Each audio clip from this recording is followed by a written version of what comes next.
आज आपण बघणार आहे ॲक्सेलरेशन ड्यू टू ग्रॅव्हिटी. त्याआधी बघूया आपण what you mean by acceleration. ॲक्सेलरेशनचा अर्थ काय?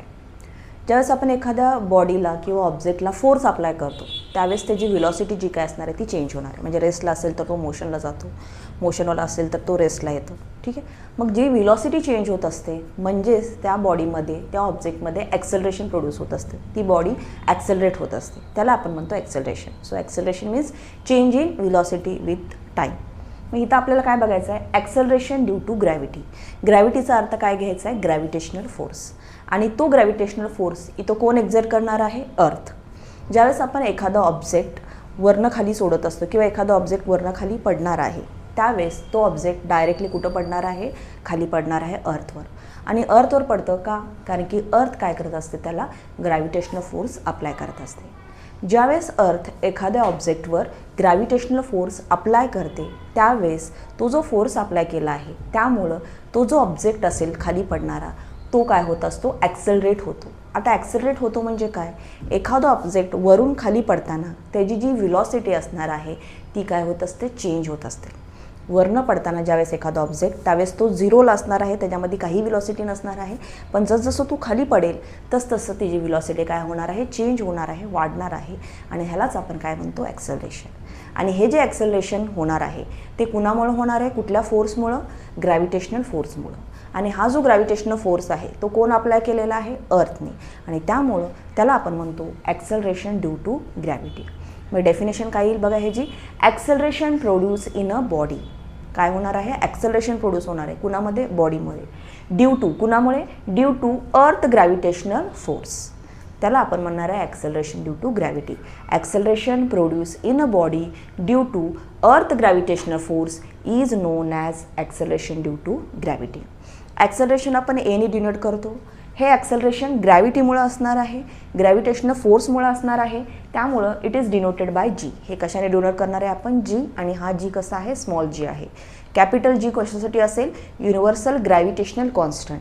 आणि स्मॉल जी कशासाठी असणार आहे? अर्थ ॲक्सेलरेशन ड्यू टू ग्रॅव्हिटी असणार आहे. And next concept it is the vector quantity. Next point काय? ही कसली क्वांटिटी आहे? Vector quantity. वेक्टर क्वांटिटी का? कारण हे जे ॲक्सेलरेशन आहे हे कंपल्सरी कुठं डायरेक्टेड आहे? Toward the centre of the अर्थ. त्यामुळे ही कुठली क्वांटिटी आहे? Vector quantity. आता ह्याचं आपण एक्सप्रेशन बघूया. फोर्स कसं डिफाईन करतो आपण? फोर्स कसं कॅल्क्युलेट करतो? Force means mass into acceleration. आता हे ॲक्सेलरेशन कोणी एक्झर्ट केलं आहे? अर्थनी, अर्थच्या ग्रॅव्हिटेशनल फोर्सनी. त्यामुळं एच्या जागी काय लिहिलं आहे आपण? G. G means acceleration due to gravity. So F is equal to काय येईल? M G. त्याला आपण इक्वेशन 1 म्हणूया. सेकंड, लास्ट लेक्चरला आपण बघितलं होतं युनिवर्समध्ये कुठल्याही द्या दोन ऑब्जेक्ट असतील, दोन बॉडीज असतील, ते काय करत असतात? एक फोर्स एक्झिट करत असतात आणि दुसऱ्या ऑब्जेक्टला स्वतःकडे अट्रॅक्ट करतात.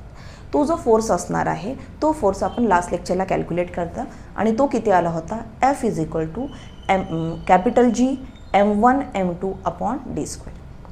तिथं दोन ऑब्जेक्ट होते. आता ह्या केसमध्ये एक ऑब्जेक्ट हा फिक्स आहे आणि तो कुठला फिक्स आहे? अर्थ.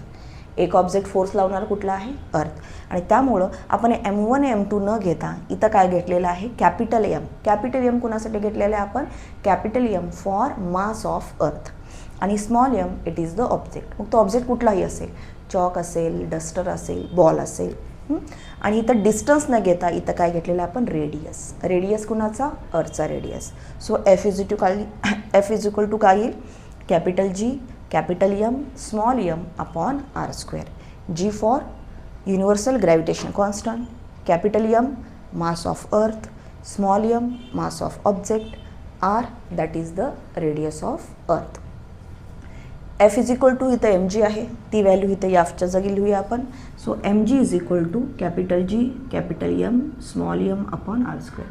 हा स्मॉल एम कॅन्सल करूया. काय येईल मग? Small G is equal to capital G capital M upon R square. जीची व्हॅल्यू कॉन्स्टंट आहे, एमची व्हॅल्यू कॉन्स्टंट आहे, आरची सुद्धा व्हॅल्यू कॉन्स्टंट आहे. जी काय आहे आपला? Universal gravitational constant. त्याची व्हॅल्यू लास्ट लेक्चरला बघितली आपण 6.673 into 10⁻11. M mass of earth हे सुद्धा कॉन्स्टंट आहे 6 into 10⁻24 kg. R radius of earth हे सुद्धा कॉन्स्टंट आहे 6.4 × 10⁶ मीटर. आणि हे सगळं जर व्हॅल्यू पुटअप केल्या तर जीची जी व्हॅल्यू येईल ती किती असेल 9.8 मीटर पर सेकंड स्क्वेअर. ही कुणासाठी असणार आहे? आपल्या अर्थसाठी. मग आपल्या अर्थची जे काय ॲक्सेलरेशन ड्यू टू ग्रॅव्हिटीची व्हॅल्यू आहे ती किती आहे? 9.8. आता बघा, जीची जी व्हॅल्यू आहे ती डायरेक्टली प्रोपोर्शनल आहे मासला. म्हणजेच जर मास वाढलं तर जीची व्हॅल्यूसुद्धा काय होणार आहे? वाढणार आहे. एमची व्हॅल्यू वाढली, मास जर वाढलं तर जीची व्हॅल्यू काय होणार आहे? वाढणार आहे. आणि ही इन्व्हर्सली प्रोपोर्शनल आहे रेडियसला. म्हणजे जर आरची व्हॅल्यू वाढली, रेडियस जर वाढत गेला तर जीची व्हॅल्यू काय होईल? कमी होत जाईल. हे आपल्याला लक्षात ठेवायचं आहे. व्हॅल्यू जी कशावर डिपेंड आहे? डायरेक्टली मासवर. आणि इन्व्हर्सली प्रोपोर्शनल कशावर आहे? रेडियसवर. मास वाढला, जीची व्हॅल्यू वाढेल. रेडियस वाढला, जीची व्हॅल्यू कमी होईल. हे सगळं कशासाठी बघितलं होतं आपण? अर्थसाठी. जर आपण अर्थ सोडून दुसरा प्लॅनेट घेतला तर एमची व्हॅल्यू तिथं चेंज होईल, आरची सुद्धा व्हॅल्यू चेंज येईल आणि त्यामुळं जीची व्हॅल्यूसुद्धा काय होणार आहे? चेंज होणार आहे. त्यामुळे वेगवेगळ्या प्लॅनेटवर जीची व्हॅल्यू कशी असणार आहे? वेगळी. जर आपण मूनची कंपॅरिझन केलं अर्थ आणि मूनची तर मूनचं मास कमी आहे, त्याचा रेडियससुद्धा कमी आहे. त्यामुळं त्याची ॲक्सेलरेशन ड्यू टू ग्रॅव्हिटीसुद्धा कमी आहे. मूनची जी काय ॲक्सेलरेशन ड्यू टू ग्रॅव्हिटी आहे ती 6 टाइम लोअर आहे इन कम्पेअर टू अर्थ. म्हणजे अर्थची 6 पटींनी जास्त आहे. कुणापेक्षा? मूनपेक्षा जास्त आहे. ओके. नेक्स्ट कन्सेप्ट आहे व्हेरिएशन इन व्हॅल्यू ऑफ जी. जीची जी व्हॅल्यू आहे आपली 9.8 ॲक्सेलरेशन ड्यू टू ग्रॅव्हिटी, ती जी व्हॅल्यू आहे ती चेंज होत असते. आणि ती कुठल्या फॅक्टरनुसार चेंज होते ते आपल्याला बघायचं आहेत.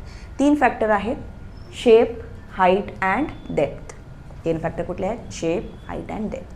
त्यातलं फर्स्ट फॅक्टर बघूया, शेप. आता शेप कुणाचा घ्यायचा आहे? ऑफकोर्स अर्थचा शेप घ्यायचा आहे आपल्याला. आपल्याला माहीत आहे आपली जी अर्थ आहे ती कशी आहे? अशी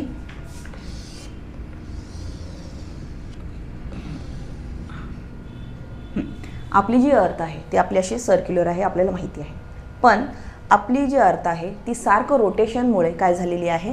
हे वरचे जे 2 पोल आहेत, नॉर्थ पोल आणि साऊथ पोल, ह्या पोलला थोडीशी काय झालेली आहे? ती फ्लॅटन झालेली आहे. अर्थ आपली सारखं रोटेशन झाल्यामुळं, सारखं स्पिनिंग झाल्यामुळं वरच्या 2 पोलला काय झालेली आहे? थोडीशी फ्लॅटन झालेली आहे. फ्लॅटन झालेली म्हणजे थोडीशी काय झालेली आहे? आता ती चपटी झालेली आहे due to the rotation. Pole साईडला फ्लॅटन झाल्यामुळे इक्वेटर साईडला ती काय झाली आहे? थोडी बल्ज झालेली आहे, थोडीशी अशी फुगलेली आहे. आपण काय म्हणतो होतं अर्थ आपली जी आहे ती स्पेरिकल शेप आहे, पण ॲक्च्युली तसं नाही आहे. ड्यू टू रोटेशन स्पिनिंगमुळं काय झालेलं आहे? अर्थ जी आहे आपली ती पोल साईडला, वरच्या साईडला, खालच्या साईडला काय झालेली आहे? थोडीशी फ्लॅटन झालेली आहे. आणि इक्वेटर साईडला काय झालेली आहे? थोडीशी फुगलेली आहे. आणि मग असं जर चेक केलं, सेंटरपासून जर चेक केलं आपण, सेंटरपासून जर रेडियस बघितलं तर आता काय होईल? पोल साईडला फ्लॅटन झाल्यामुळं हा जो रेडियस आहे तो काय होणार आहे? रेडियस कमी होणार आहे. आणि इक्वेटर साईडला बल्ज झाल्यामुळे, फुगल्यामुळे इक्वेटर साईडला जो काय रेडियस आहे तो काय होणार आहे? वाढणार आहे. आणि आपण बघितलेलं आहे मगाशीच की जीची व्हॅल्यू जी आहे ती रेडियसवर इन्व्हर्सली प्रोपोर्शनल आहे. म्हणजे जर रेडियस वाढला तर व्हॅल्यू ऑफ जी काय होणार आहे? कमी होणार आहे. जर रेडियस कमी झाला तर जीची व्हॅल्यू काय होणार आहे? वाढणार आहे. मग आत्ताच आपण बघितलं पोल साईडला काय झालेली आहे? ती फ्लॅटन झाल्यामुळे रेडियस कमी झालेला आहे. इक्वेटर साईडला ती बल्ज झाल्यामुळं तिथला रेडियस वाढलेला आहे. आणि जर तसं चेक केलं तर शेपनुसार हायेस्ट जी व्हॅल्यू असणार आहे ती कुठे येणार आहे? पोलला येणार आहे. आणि ती किती आहे? पोलला 9.832. का बरं पोल साईडला जास्त आहे? कारण की इथला रेडियस जो आहे तो काय आहे? कमी झालेला आहे. आणि इक्वेटर साईडला रेडियस वाढल्यामुळं त्याची व्हॅल्यू कमी झालेली आहे आणि ती किती आहे? 9.78. ही कुठं असणार आहे? इक्वेटरला. आपण काय बघतोय? व्हेरिएशन इन व्हॅल्यू ऑफ जी. जीची जी व्हॅल्यू आहे ती चेंज होत आहे. कसं चेंज होत आहे? शेपनुसार. अर्थचा शेप हा कम्प्लीट स्पेरिकल नसून तो कसा आहे? पोल साईडला थोडा फ्लॅटन झालेला आहे. आणि हे फ्लॅटनिंग का बरं झालेलं आहे? Due to spinning, due to rotation. पोलला त्याचं साईज कमी झालेलं आहे, इक्वेटरला थोडी ती फुगलेली आहे.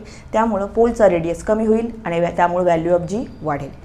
इक्वेटरला त्याची साईज जी आहे, रेडियस जी आहे ती वाढलेली आहे आणि त्यामुळं जीची व्हॅल्यू ती कमी झालेली आहे. पोलला त्याची व्हॅल्यू आहे 9.8 9.32, इक्वेटरला असेल 9.78. सेकंड फॅक्टर आहे हाईट. जसजसं आपण अर्थपासून वर जाणार आहे, जसजसं अर्थपासून वर जाणार आहे तसतसं रेडियस काय होणार आहे, वाढणार आहे. आता इथं एवढा जो रेडियस आहे ह्या पॉईंटला असल्यावर काही प्रॉब्लेम नाही, पण जसजसं आपण वर जाईल तसतसं रेडियस काय होणार आहे, वाढणार आहे. आणि जसजसं वर जाईल अर्थपासून हाईटला जाईल तसतसं व्हॅल्यू ऑफ जी काय होणार आहे, डिक्रीज होणार आहे. व्हॅल्यू ऑफ जी डिक्रीज होईल. आता ही व्हॅल्यू ऑफ जी कसे डिक्रीज होणार आहे हे डिपेंड असेल हाईटवर. हे कशावर डिपेंड असेल, हाईट. जो एरोप्लेन असणार आहे तो 10 किलोमीटर वर उडतो, त्यावेळेस जर त्याची मग जीची व्हॅल्यू किती असणार आहे, तर त्याच्यामध्ये जीची व्हॅल्यू असणार आहे ती निग्लिजिबली कमी होणार आहे. म्हणजे तिथं 9.8च असणार आहे, जास्त प्रमाणात ती कमी होणार नाही असणार आहे. मग व्हॅल्यू कधी व्हेरिएबल होईल, जसजसं हायेस्ट हाईटला जाईल. फॉर एक्झाम्पल सॅटेलाईट, जे काही सॅटेलाईट लॉन्च केलेले आहेत आपण, ते सॅटेलाईट जे लॉन्च केलेलं आहे ते अबव 1000, 34,000, 35,000ला अरेंज केलेले असतात. आणि त्यावेळेस त्याची जी व्हॅल्यू असणार आहे ती कमी होते. आणि त्यानुसार आपण हा सेंटेन्स केलेला आहे, height as radius is increases. Radius is increases म्हणजे अर्थपासून जसजसं वर जाईल व्हॅल्यू ऑफ जी काय होणार आहे, डिक्रीज होणार आहे. थर्ड फॅक्टर बघणार आहे आपण डेप्थ. डेप्थ म्हणजे जसजसं अर्थच्या आपण खाली जाणार आहे, अर्थच्या खाली जाणार आहे म्हणजे जसजसं अर्थला खोदत जाईल तसतसं जीच्या व्हॅल्यूवर काय परिणाम होईल. जर आपण अर्थला खोदत गेलं, आतमध्ये गेलं, तर त्याचा रेडियस ऑफकोर्स काय होणार आहे, कमी होणार आहे. ह्या पॉईंटला होताना किती होता, 9.8. ह्या पॉईंटला आल्यावर त्याची व्हॅल्यू काय होणार आहे, कमी होणार आहे. का बरं कमी होणार आपण असं म्हणणार, कारण जरी रेडियस कमी झाला तर व्हॅल्यू जीची वाढेल असं आपल्याला वाटतं. पण हा जो मास आहे अर्थचा, हा जो अर्थचा मास आहे जो काय कॉन्ट्रीब्यूट करतो, ग्रॅव्हिटेशनल फोर्स कॉन्ट्रीब्यूट करतो, तो इथं कमी होणार आहे. जसजसं आपण डेप्थला जाईल अर्थमध्ये तसतसं रेडियस कमी होईल आणि मास जो कॉन्ट्रीब्यूट करणार आहे ग्रॅव्हिटेशनल फोर्स एक्झर्ट करण्यासाठी तो सुद्धा काय होणार आहे, इथं कमी होणार आहे. आणि ऑफकोर्स मास कमी झाल्यामुळं व्हॅल्यू ऑफ जी ऑल्सो काय होणार आहे, डिक्रीज होईल. आणि एक पॉईंट असा येईल सेंटरला, जिथं अर्थचं मास 0 असेल आणि तिथं ॲक्सलरेशन ड्यू टू ग्रॅव्हिटी काय असणार आहे, 0. म्हणजे सेंटरला जीची व्हॅल्यू आपण काय कन्सिडर करणार आहे, 0. हे 3 व्हेरिएबल आहेत. फर्स्ट व्हेरिएबल कुठला बघितला आपण, शेप. शेपमध्ये काय कन्सिडर केलं, जी काय अर्थचं शेप आहे त्यानुसार पोलवर त्याची व्हॅल्यू काय असेल, हायेस्ट असेल आणि इक्वेटरला ती काय असणार आहे, लोवेस्ट असणार आहे. सेकंड फॅक्टर काय बघितला, हाईट. जसजसं आपण अर्थपासून वर जाणार आहे, हाईटवर जाणार आहे तसतसं जीची व्हॅल्यू काय होईल, ही कमी होत जाईल. पण तिथं हाईट काय करायचं आहे, जास्त कन्सिडर करायचं आहे, अबव 35,000 कन्सिडर करायचं आहे. नेक्स्ट काय बघितलं, डेप्थ. जसजसं आपण पृथ्वीच्या अर्थच्या डेप्थमध्ये जाईल तसतसं जीची व्हॅल्यू ही कमी होणार आहे. आणि at the centre of the earth value of G is 0. आता आपण बघूया मास आणि वेट हे 2 कन्सेप्ट. मास आणि वेट हे ॲक्च्युली आपण सेम कन्सिडर करतो, पण हे दोन्ही वेगवेगळे कन्सेप्ट आहेत. ते कसं ते बघूया. फर्स्ट बघूया आपण mass. What you mean by mass. Mass म्हणजे quantity of matter present in object. Quantity of matter म्हणजे समजा आपण एक पॅकेट घेतलेले आहे हातात, ठीक आहे, एक अर्धा किलोचं आहे आणि एक 1 किलोचं पॅकेट आहे, ठीक आहे. मग अर्धा किलोचं जे पॅकेट आहे त्याच्यामध्ये जी काही क्वांटिटी ऑफ मॅटर आहे ते कमी असेल ऑफकोर्स, बरोबर आहे. आणि 1 किलोचं जे काही पॅकेट आहे त्याच्यामध्ये क्वांटिटी ऑफ मॅटर जे आहे ते जास्त असणार आहे. So mass means quantity of matter present in the object. एखाद्या ऑब्जेक्टमध्ये किती क्वांटिटी ऑफ मॅटर आहे, किती प्रमाण आहे त्या मॅटरचं, त्याला आपण काय म्हणणार आहे, mass. So mass it is the quantity of matter present in a object, त्याला आपण म्हणतो मास.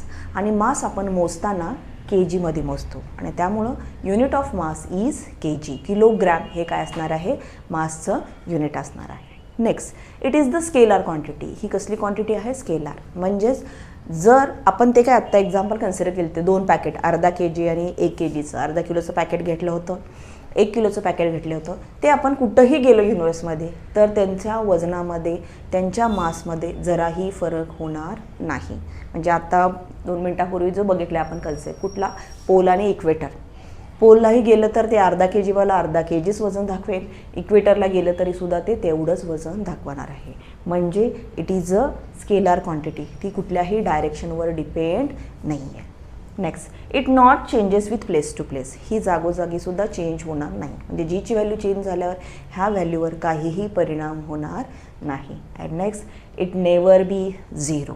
मास कधीही झिरो नसतं. जर ते पॅकेट असेल, त्या पॅकेटमध्ये जर काहीच नसणार आहे कॉम्पोनंट, तर त्याला आपण मास म्हणू शकणार नाही. ओके, हे सगळं झालं मासबद्दल. मास म्हणजे amount of matter present in a object. एखाद्या ऑब्जेक्टमध्ये किती कॉम्पोनंट आहेत त्याला आपण त्याचं काय म्हणणार आहे, मास.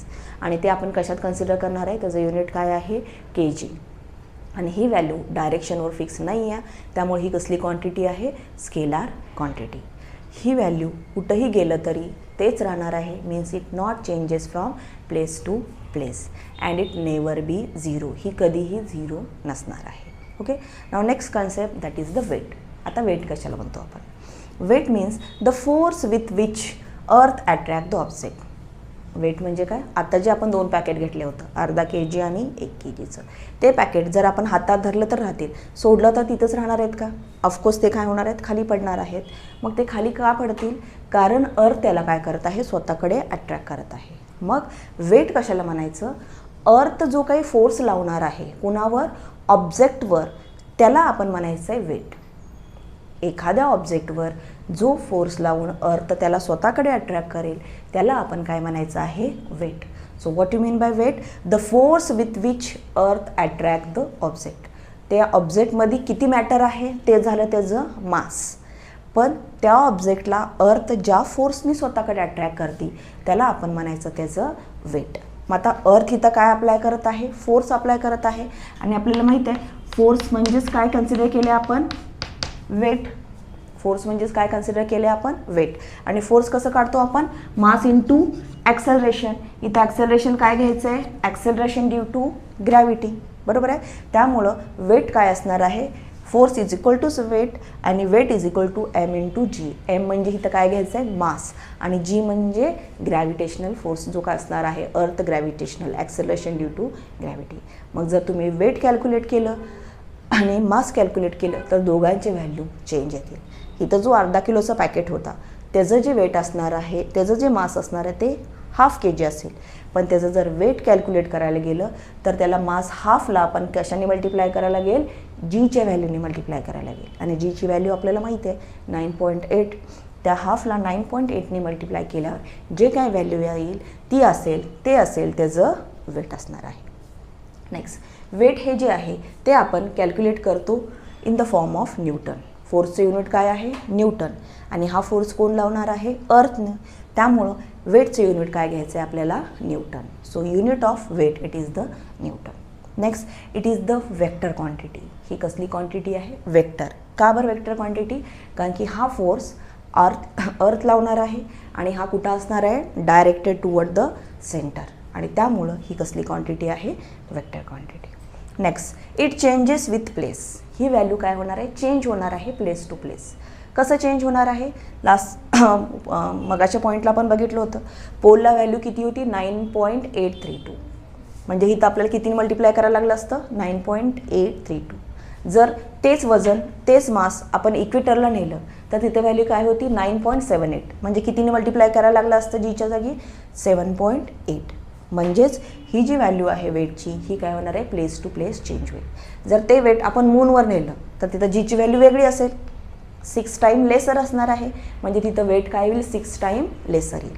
त्यामुळं ही जी व्हॅल्यू आहे ती प्लेस टू प्लेस काय होणार आहे, चेंज होणार आहे. वेटची value place to place change होईल. आणि last point, it is zero at the centre of the earth. अर्थच्या सेंटरला ग्रॅव्हिटेशनल ॲक्सेलरेशन किती असतं, 0.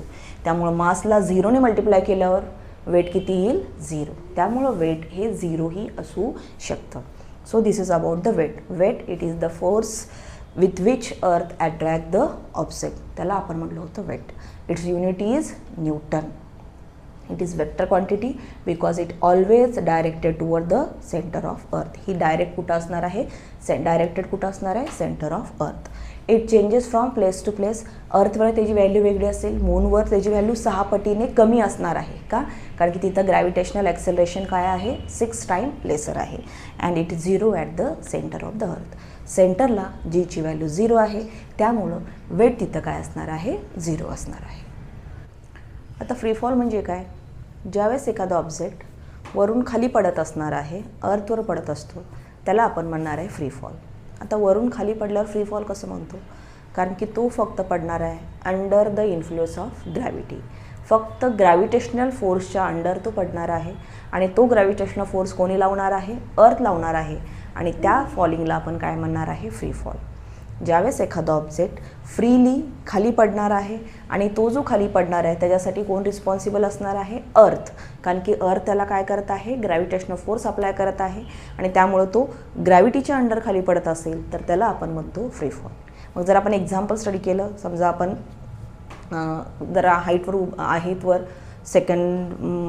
दुसऱ्या मजल्यावर उभा राहिला आहे आणि तिथनं जर आपण एक पेन टाकला आणि एक कागदाचा तुकडा टाकला, कागदाचं पेज टाकला, आपण एक पेज टाकला, तर असं लक्षात येतं पेन जो आहे तो लवकर खाली पडतो, पण जो पेज असणार आहे तो लवकर खाली पडत नाही.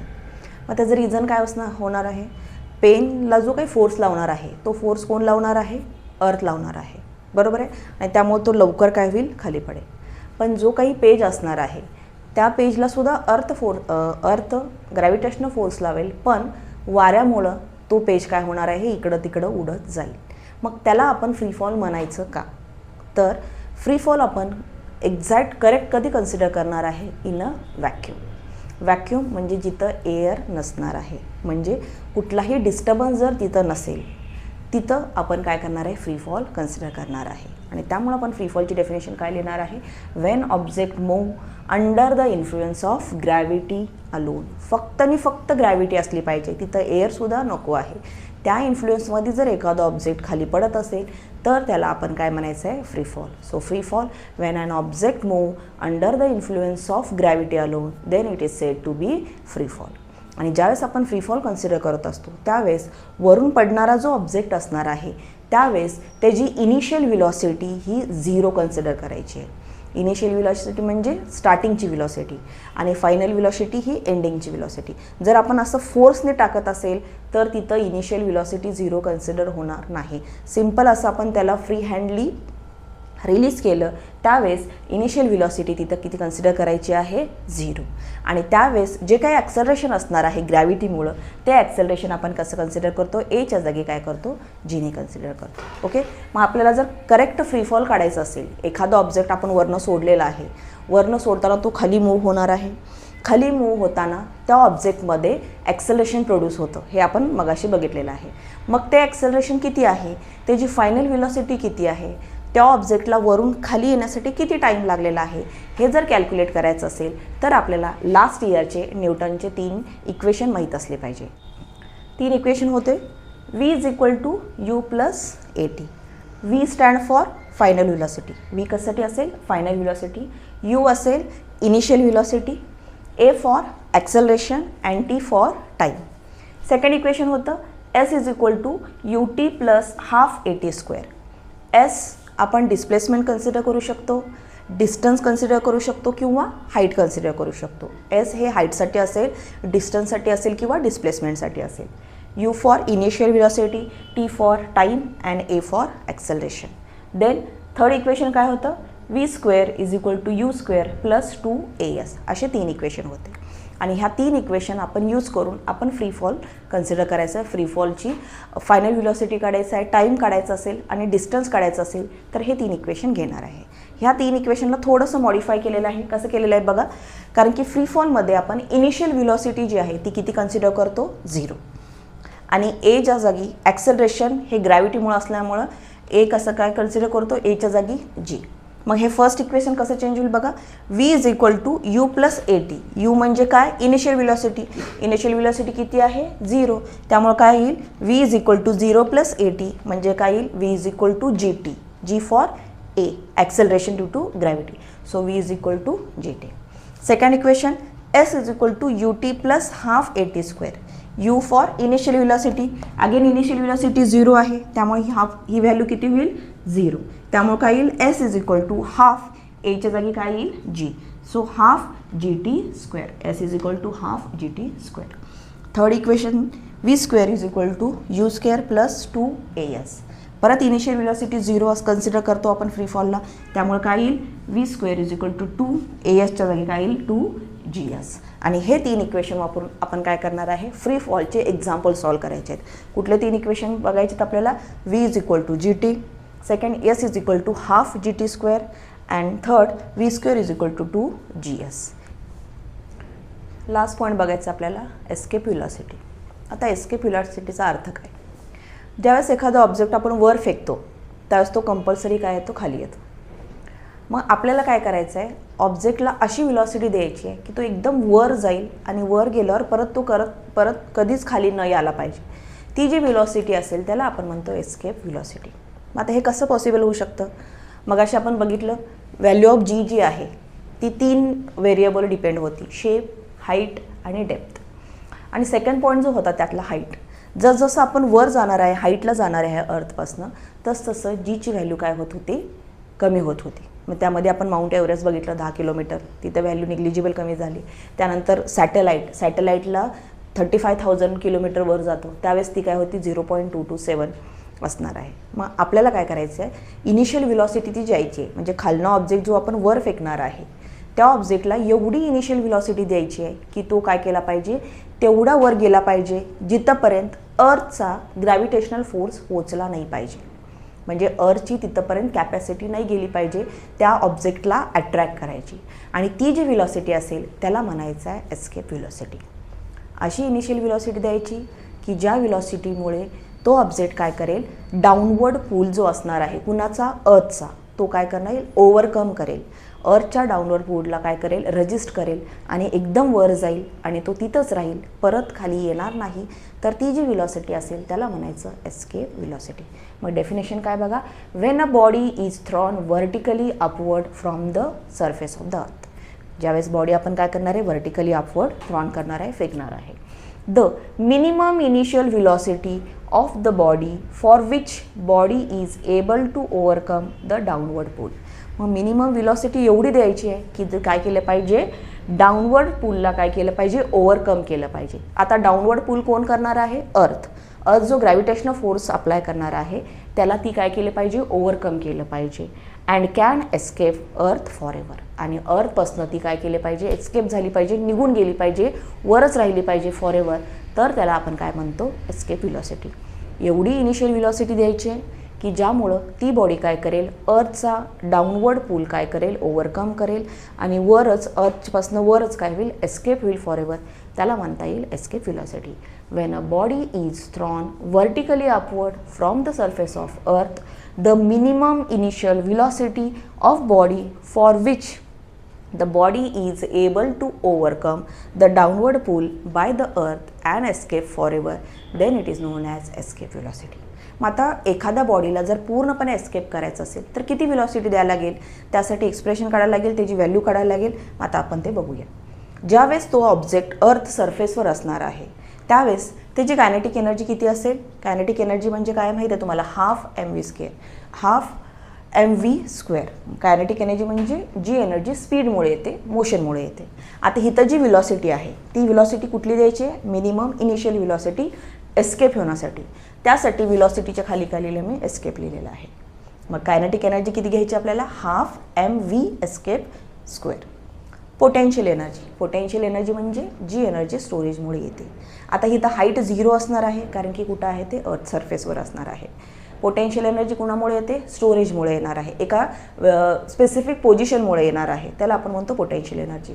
आणि आधी आपण बघितलं होतं आधीच्या स्टँडर्डला पोटेन्शियल एनर्जी कसं काढतो आपण, mgh, बरोबर आहे ना. इथं m काय असणार आहे, त्याचं मास असणार आहे. g म्हणजे ग्रॅव्हिटेशनल फोर्स. इथं जीची व्हॅल्यू आपण मगाशी बघितलं होतं, Gm/r ती घ्यायची आहे. आणि h इथं काय आहे, 0 आहे कारण तो सरफेसला आहे. त्यामुळं इथं पोटेन्शियल एनर्जी काय घेतली आपण, -G capital G capital M small m/r. मग जर टोटल एनर्जी काढायचं असेल तर कसं करणार आपण, टोटल एनर्जीला ऑन सरफेसवर आपण इवन कन्सिडर करूया. So total energy kinetic energy plus potential energy. So even total energy काय येईल, on the surface half mv एस्केपचा स्क्वेअर मायनस प्लसच्या जागी इथं मायनस असल्यामुळं काय होईल, minus capital G capital M small m/r. हे कधी, ज्यावेळेस तो ऑब्जेक्ट ती बॉडी ग्राउंडवर असेल. मग आता तिला व्हेलॉसिटी दिली, ती वर जाईल आणि एक पॉईंटला जाईल, ज्या पॉईंटला ती अर्थचा डाऊनवर्ड पूल काय करेल, ओव्हरकम करेल आणि फॉरेवर काय होईल, एस्केप होईल. म्हणजे ती कुठं जाईल, ॲट इन्फानाईट डिस्टन्स, एकदम वरच्या साईडला जाईल. त्यावेळेस त्याची कायनेटिक एनर्जी काय असणार आहे, 0. पोटेन्शियल एनर्जीसुद्धा काय असणार आहे, 0. कारण की वर गेल्यावर तिथं त्याची एनर्जी वर जास्त काय होईल, कमी होईल. त्यामुळे कायनेटिक एनर्जी 0 आणि पोटेन्शियल एनर्जीसुद्धा तिथं काय होणार आहे, इन्फानाईट डिस्टन्स आहे तिथं रेडियस काय येणार आहे, इन्फानाईट. आणि इथं खाली इन्फानाईट घेतल्यावर त्याचीसुद्धा व्हॅल्यू काय येणार आहे, 0. त्यामुळे total energy at infinite distance E2 consider केलं आहे आणि kinetic energy plus potential energy इथंसुद्धा काय येईल, 0. मग according to law of conservation of energy, जे आपण आधीच्या स्टँडर्डमध्ये बघितलेलं आहे, energy neither be created nor be destroy. Energy कधीही डिस्ट्रॉय करता येणार नाही, क्रिएटही करता येणार नाही. फक्त काय होतं, it convert from one form to another form. फक्त तिचं एकातनं दुसऱ्यामध्ये काय होत असतं, कन्वर्जन होत असतं. सो त्या लॉनुसार आपण काय करणार आहे, total energy E1 is equal to E2 लिहिणार आहे. E1 is equal to E2. आता E2 तर इथं किती आलेलं आहे, 0. E1ची व्हॅल्यू दिलेली आहे, हाफ mv एस्केपचा square minus capital G capital M small m upon R. E1च्या जागी ठेवलेला आहे इज इक्वल टू E2. हा 0 आहे, हा मायनस आहे, हा मायनस इकडे गेल्यावर काय होणार, प्लस. त्यामुळे काय होईल बघा, हाफ mv एस्केपचा स्क्वेअर इज इक्वल टू, हा मायनस इकडे गेल्यावर झाला plus, capital G capital M small m upon R. Small m काय होईल, कॅन्सल होईल. आणि इक्वेशन अरेंज केल्यावर काय होईल बघा, हा जो 2 आहे डिवाइडला, हा इकडे घेतला गेल्यावर काय होणार आहे, वरच्या साईडला येईल. त्यामुळे काय येईल, v एस्केपचा square is equal to 2 capital G capital M upon R. आणि ह्याचा जर स्क्वेअर काढायचा असेल तर ह्याचं काय करतो आपण, स्क्वेअर रूट घेतो. त्यामुळे v एस्केपची व्हेलॉसिटी काढायचं असेल तर आपल्याला काय घ्यायला लागेल, स्क्वेअर रूटमध्ये 2 capital G capital M upon capital R. जीची व्हॅल्यू कॉन्स्टंट आहे, कॅपिटल Mची व्हॅल्यू कॉन्स्टंट आहे, आरची सुद्धा व्हॅल्यू कॉन्स्टंट आहे. युनिव्हर्सल कॉन्स्टंट जी माहिती आहे आपल्याला, मास ऑफ अर्थसुद्धा माहिती आहे, रेडियस ऑफ अर्थसुद्धा माहिती आहे. ह्या सगळं व्हॅल्यू जर पुटअप केल्या तर आपल्याला एस्केप व्हेलॉसिटीची व्हॅल्यू मिळते 11.2 किलोमीटर पर सेकंड. म्हणजे जर एखाद्या बॉडीला आपल्याला फॉरेवर एस्केप करायचं असेल तर त्याला मिनिमम एस्केप व्हेलॉसिटी किती द्यायला लागेल, 11.2 किलोमीटर पर सेकंड. आणि तरच ती काय होईल, फॉरेवर एस्केप होईल.